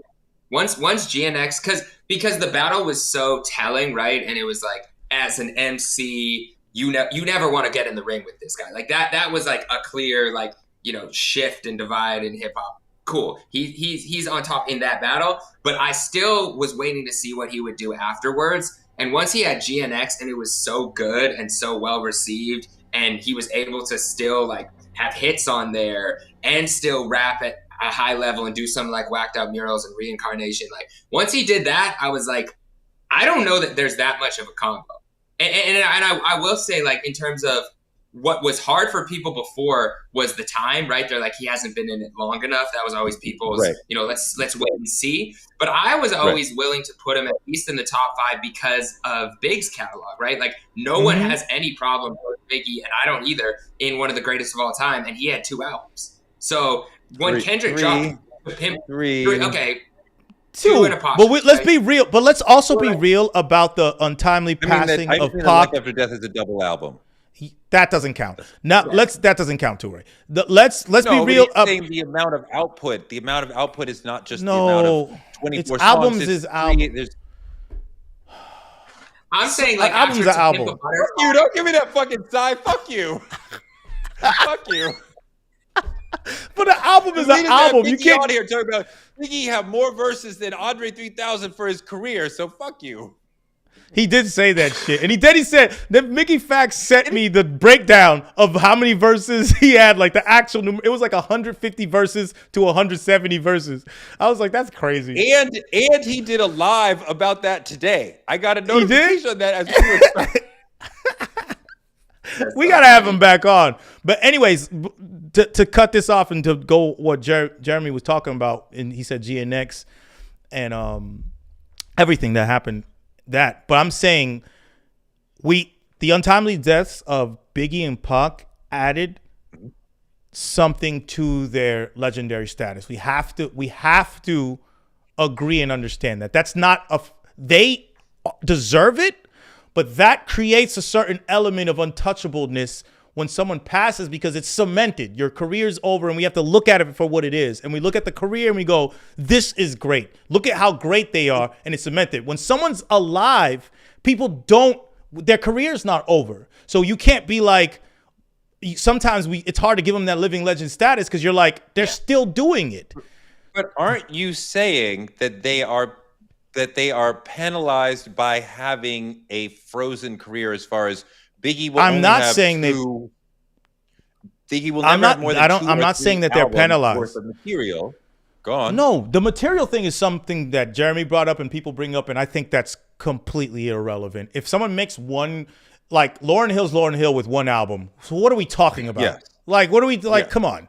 So I'm just saying. But I'm not. Oh, no, you go ahead. No, go ahead. I was gonna say. What I used to, and I don't like doing it as a passing thing because I think it's just disrespectful to even think about that. But let's just say people retire. I talk about, like, if people retired after their second album and never dropped another project, who would be considered one of the greatest of all time? And there's not that many in that category. Like, I have Lupe Fiasco up there. Hold on. The question is, I'm sorry, just to clarify, the question is, who would be among the greatest based on just 2 albums? Yeah, just 2 albums. Like in the same output as Biggie. And I only have Nas, Lupe, and maybe Kendrick, maybe Jay. Like, it's a very slim pick. Not Jay. Jay has the first Reasonable Doubt. The second one is not of the same caliber. Album? Volume 1. Not of the same caliber. He wouldn't be there. Even be up there. But Reasonable Doubt made a huge impact. The vibe on Reasonable Doubt was, I'm just doing this as a vacation from hustling. This is my last album. I will not be around. Yeah, but he said 2 albums. A pleading in the streets of like, please don't do that. Please don't go away. We need more of this. Like that album alone. Wait a minute. Wait a minute. Oh my God. Cube. Yeah. We said Kanye. No, we didn't say Kanye, but he wouldn't be the greatest because he can't rap. But Rakim, album-wise, Kanye would be there. Yeah. Rakim. 50. What's his? Wait. What's his first and second album? Rakim. Yeah. Are you talking about the Eric B and Rakim too, or what are we counting? Yeah, Eric B and Rakim. Solo. He's the only rapper in the group. I get it, but I'm just saying. But he has also the 18th letter and all that. Guru. I mean, I think that the point I'm trying to make, DMX. I don't think so. LL Cool J. I think part of the point I'm making that it was an interesting idea, but a lot of rappers come out the gate hard as hell, and their debut album is fire, and maybe their second album is fire, and then many of them lose steam after that, where in other genres you are allowed to be okay and ramp upward through your career. So many rappers, their debut album is their best album. If they've been waiting their whole life to do it, and then a lot of things happen. But I wouldn't say that. I think you gave credit to people that I would not be in that conversation. Biggie had something that a lot of rappers still don't have, and that's why he's put into that space. Nipsey just got his first album off, and he's credited for someone who's so influential and a great mind, but no one thought he was like the GOAT, right? Just off that one album. But he's such a cultural icon, Nipsey. Chuck D's first 2 albums, legend status, done. Yeah, like if it stopped. Redman, I don't think would be in that same conversation if we're being real, but yes, Redman's amazing. But I'm talking about actually thinking about the impact of these albums too. What was the first album? What the album? That was incredible, and it had a massive impact. Don't make me look like I'm trying to say something bad about Redman. I love Redman. No, he's an amazing human being. Not only first 2 albums, I'm talking about impact. I'm talking about the impact into the culture. I think the impact of Redman was there, and he changed the way other people were rapping. 3,000%. Yeah, 3,000%. Redman changed so much.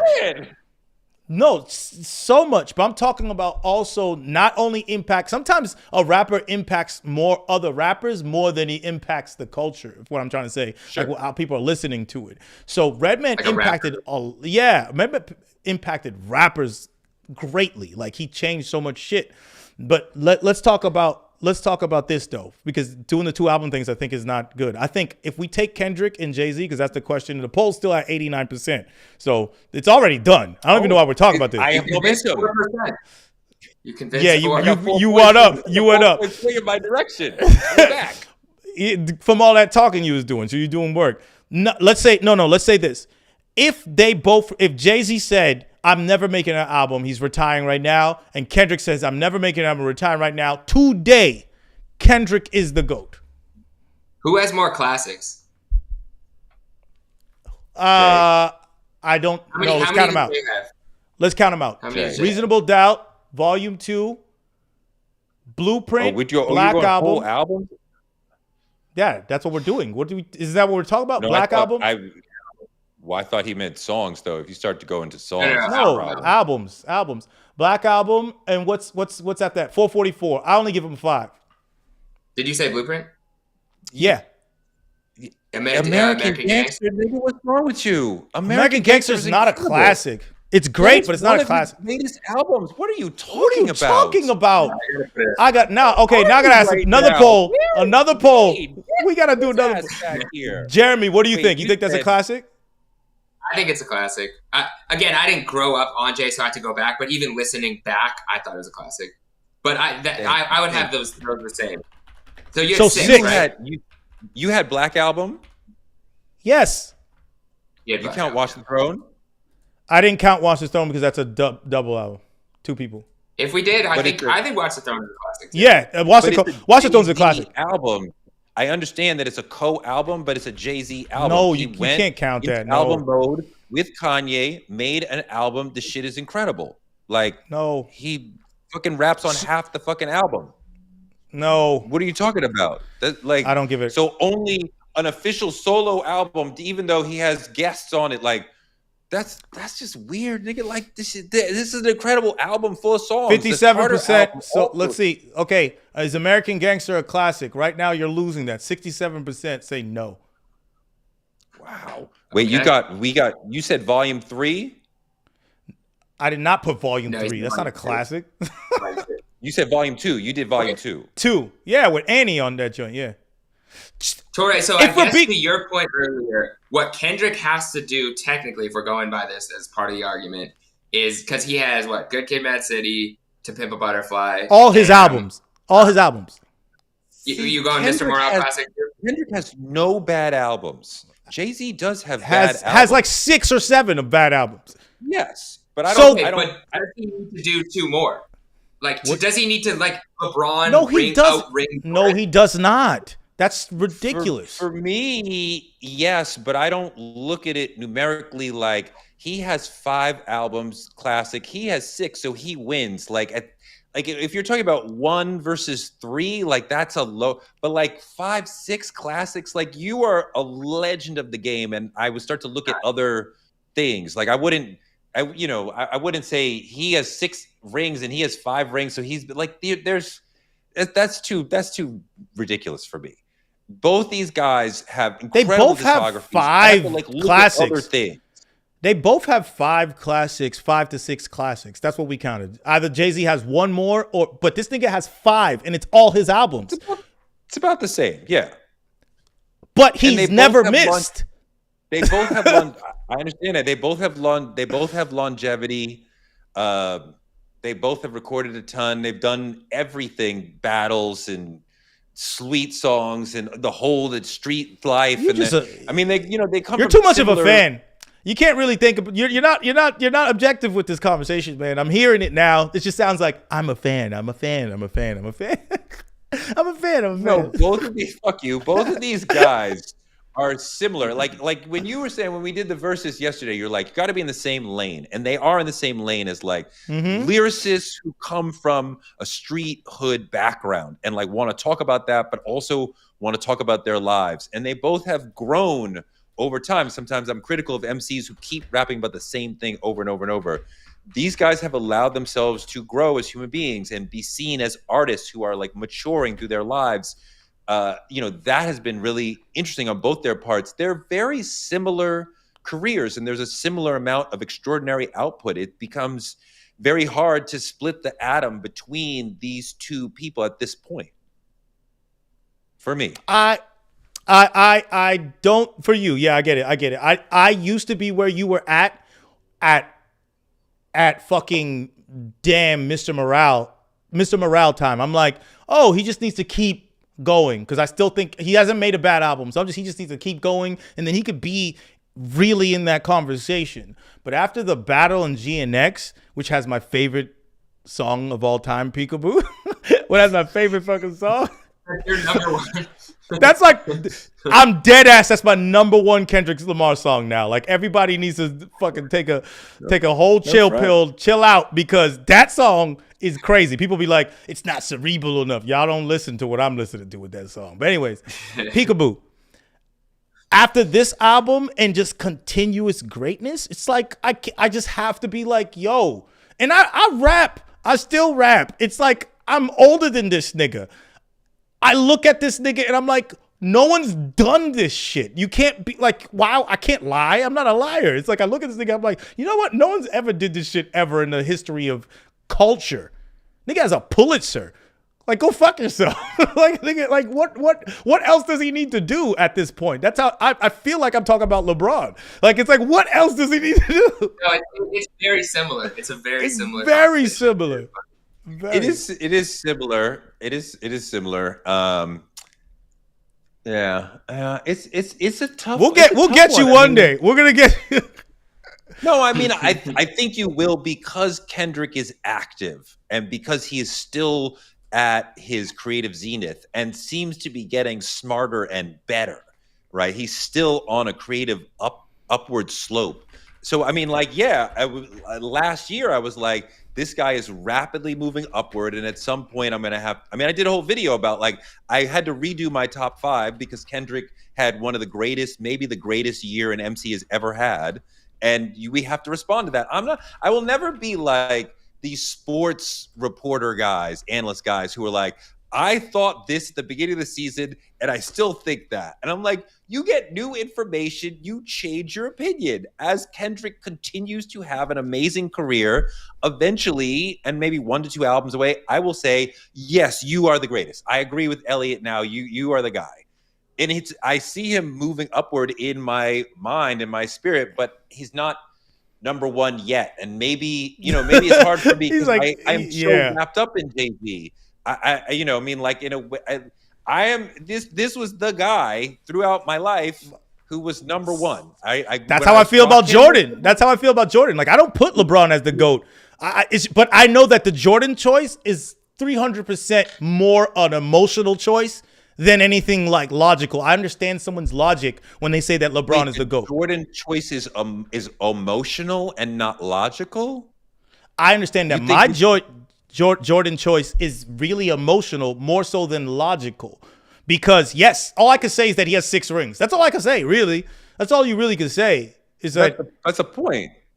All the but you know what's crazy though is the album cover for "Bitch Don't Kill My Vibe" remix. I had to just relook it up. Jordan and Kobe, and this is Kendrick after Good Kid, Mad City. Yeah, that's crazy. That was dope because it's not like Jay-Z chose the album cover, and Jay was very much on that song, like sunning Kendrick a little, not fully. He was like giving him the cosign of like, it's your moment, you got it. But he came in to destroy on that remix. He's like, settle down, I'm still the guy. Like this is your moment, but like this is my game. Remember Kendrick, who the guy? Yeah, it's kind of dope how it came full circle. I mean, let's talk about. We got some super chats though. Let me cut you off for the super chats real quick. I don't want to forget them.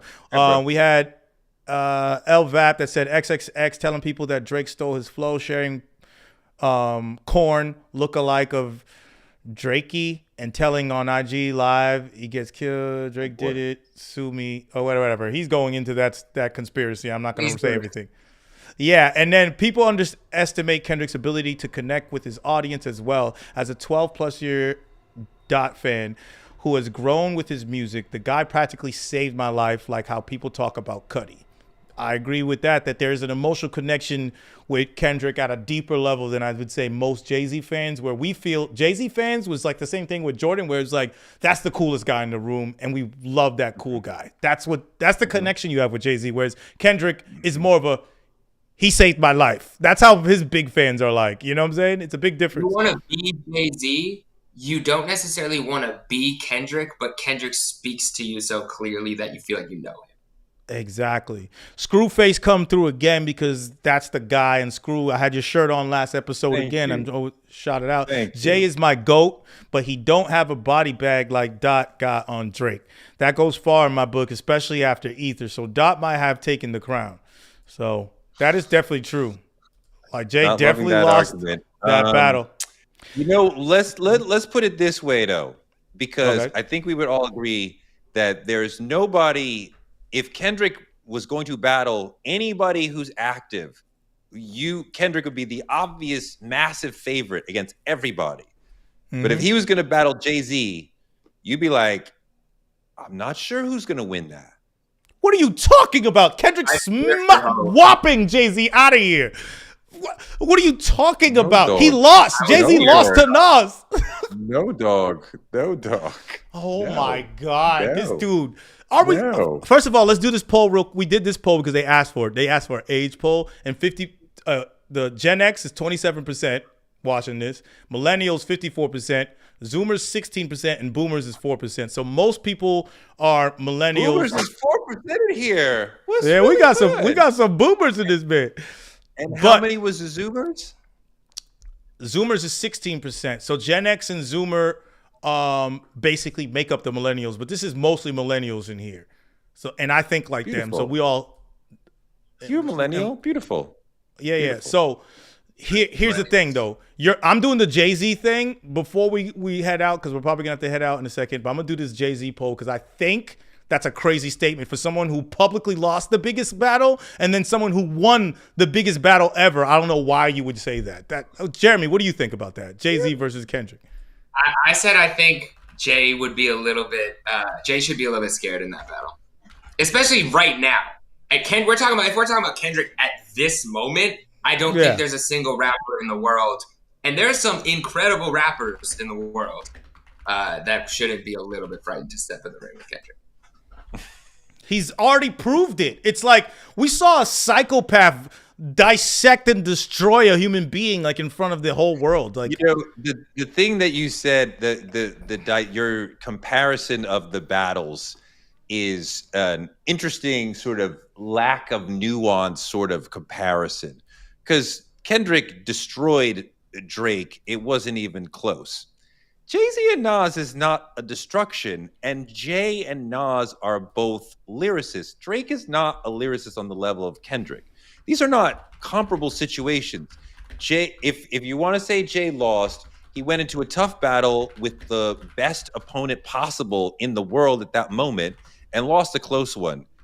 Kendrick destroyed somebody he should have always destroyed. It was fucking obvious that, of course, he was going to destroy that guy.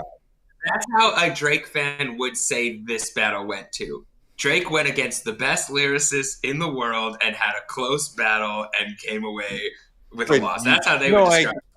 I understand, and MAGA people think that it was a landslide. Do you think that it was a close battle? I think it was close up until Not Like Us. Like, I think I actually said Meet the Grams Family Matters was much closer than people want to give credit to. But then You're Not tripping. Like Us took Jeremy, you are fucking tripping. You are fucking tripping. Let me explain it then. I was rocking with Jeremy this whole time until he said that bullshit. And this is coming from someone. Listen, this is coming from someone against you. Fuck out of here. Grams scares the shit out of me, so I've only listened to it twice total. So it also could be part of that. But what I will say is, had Family Matters had, I'm not like the Family Matters was the best track in the battle guy. I'm not that at all. I don't think that. I actually have it at like 4. But if we let Family Matters live longer, let's say like 3 to 4 days, and then Meet the Grams comes out, I don't think the battle's cut. Like, I don't think it's over. I think Kendrick still, he's probably up. You know, he's above on Family Matters, Meet the Grams. But Drake still could have come back. Like, Drake could have dropped another song. Meet the Grams is Hiroshima. And fucking Not Like Us is Nagasaki. There's no coming back from Only that. thing I want to give Jeremy a little bit of bail, even though he's out of his fucking mind with this. But I'm going to give him a little bit of bail of the strategy of Meet the Grams gives it more power and weight. Yeah. We have to agree with that. That matters. That matters. But we but we just can't remove that for fun. The nigga is smart, and he knew that this nigga shit was coming, and he stepped on it. He stepped on it with a freaking horror movie, and we all had to pay attention. Think about that insight. This nigga's Family Matters, he drops a video. Everybody knows Drake's coming with this whole video, and it comes out.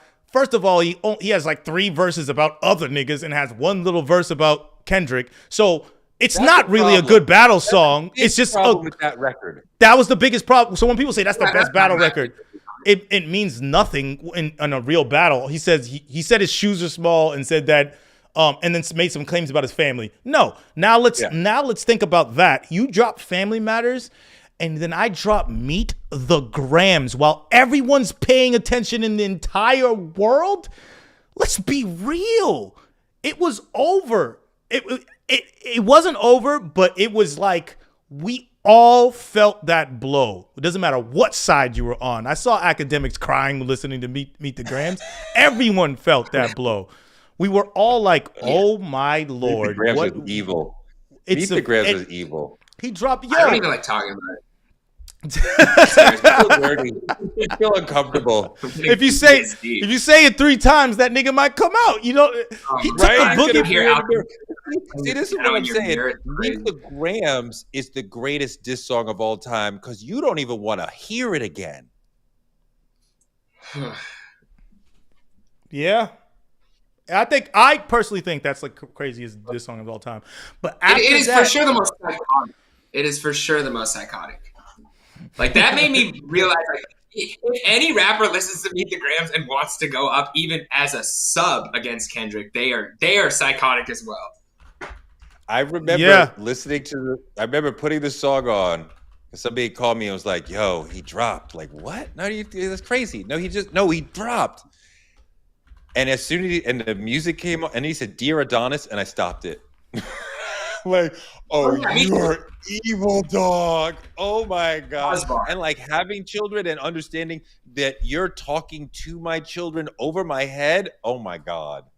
Oh, that. Step aside, Dan. Let me talk to Erica M said, He said 5 more were in. He was so ready to keep going for 2 more months. That's what makes me think, like, whether it be Jay or any other rapper, you just do not want to mess with this guy on any level when it comes to a battle.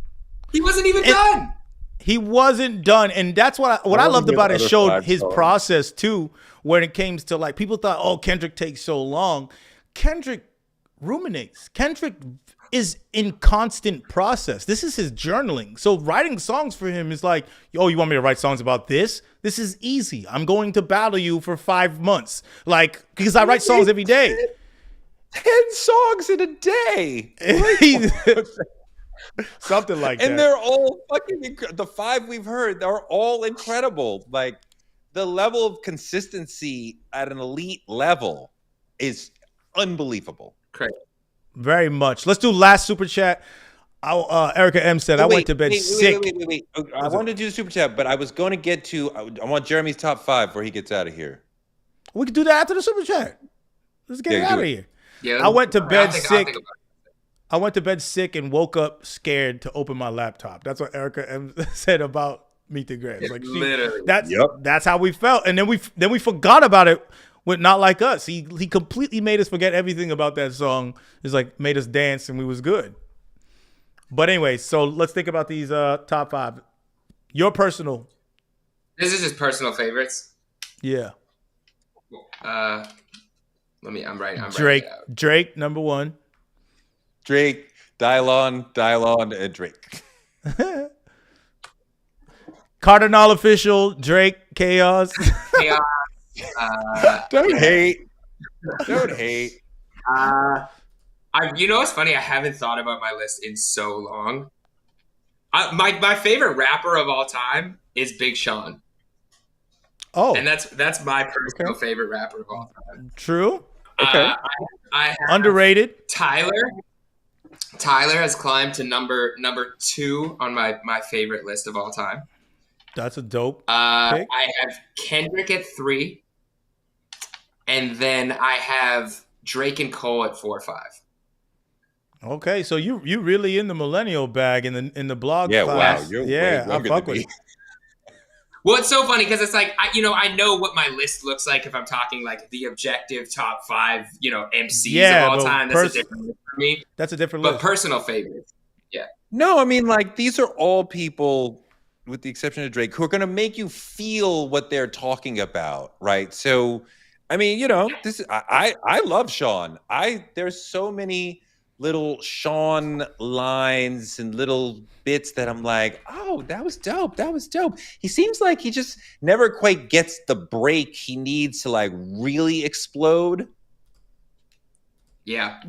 But it's about growth for me. Like, he's grown, he's evolved as a man, and I think he's at least been able to portray that within his music. Even if his career didn't elevate alongside his growth every time, he's at least been able to portray that in the music, where I feel like as a fan, I could grow with him and his mindset. Wait, do you feel like you know who he is through the music, the way that, like, for a great MC, you understand who they are? We know who Jay-Z is then and now. We know who Kendrick is. We know who, what Weezy is all about. Like, I don't know that I get a sense of who is Sean. I think he's a rapper, right? And I mean that, like, he thinks about the pen and the paper and writing and couplets and but what is he about? Well, I think through the music, he's been able to showcase who he is mindset-wise. Like, he's somebody who takes his mental health seriously, meditates, cares about his relationships, has struggles with fame and success and is open about it, has trouble with his relationships and has been open about that, like, those are things that I do value in an artist when they're growing over time. What I will say is I would love, he was open on his last album, but I do think there's a lot going on behind the scenes that maybe he's holding back one layer, and I would love to see that on another project. I don't know what that looks like, but he's got to be going through some things with, where he's at in his career, where he wants to be, maybe his relationships, behind the scenes stuff, dealing with the big 3 shit, which has clearly been like this elephant in the room. I would love to hear all that on records, but I do think I know him as a person more than most rappers, I would say. They want to hear all of our personal top fives. What are your personal top fives, Toure? You don't have to put them in order. Just give us 5. J Nas Kenny, Big 3K. True. 3K, because I also got to think about this as a rapper and who's influenced me the most, because that's and who I like listening to for inspiration. So I'm gonna go with 3K, Doom. Those guys forever, eternally keep me motivated. And this thing does change. I just want to put that out there because Kendrick's got put into there now. Then I'm gonna go with M and Nas. Okay. And it's like M. I feel like M as a rapper is like every single rapper is influenced by M. You know, it's funny. I think we could see. We don't need to list them, but we in the audience can see different things about each other through who you choose and what you value and the time frame and the sort of vibe that they're on, and it's a reflection of who you are. 300%. That's. It's like. That's how it's like how your brain works. You know what culture you belong to, you know where you know what age group. There's so many things to do that. But we all had Kendrick in our personal top 5. That's all I gotta say about that. Sure. That's all I gotta say about that. Sure. That's because you kids don't know about Jay-Z. No, you know what's funny? You bring me back to something that Leor Cohen said to me a long time ago. He said, kids don't, and like 15, 16, 17-year-olds are like the core of the music business, right? That's who they're really trying to get. Nobody gets credit from their friends in waking up and saying, yo, Jay-Z did it again. You get cool points for saying the number one guy caught a brick, or here's a brand new guy you've never heard of who's awesome. And the second thing is really hard to do. And you got to be super early adopter kid to be able to find that next thing before your friends. So you get no cool points for saying Jay-Z is still the man. The only way you could score is to say he's whack or to say whoever's number one is whack. So, you know, Jay was number one like Jordan for a very long time. And I mean, even by your own testimony, sir, Kendrick ascended to the throne very recently. Yeah. Within the last this battle and this time period, I mean, that's how it happens. And who was it before then? Jay. Easily. Okay. We had a long run. We had a very long run. Thank you for this has been a great conversation, Jeremy. We definitely gonna have you on again. Thank you, Jeremy. For sure. No, I appreciate you guys. I love what you guys are doing. Got to give flowers. Obviously, respect what you both have done career-wise, but also right now in this moment, you guys are at the top of the YouTube commentary game, and I'm honored to be part of it. I appreciate it. Thank you so much for that. We're just trying to do our YouTube thing. We're trying to be unks and that. You know what I'm saying? You love that unks and that. We'll definitely have you back. Thank you so much. Thank you, guys. Looking forward to being on an OVO Stan tweet thread after this of some sort. We out. That's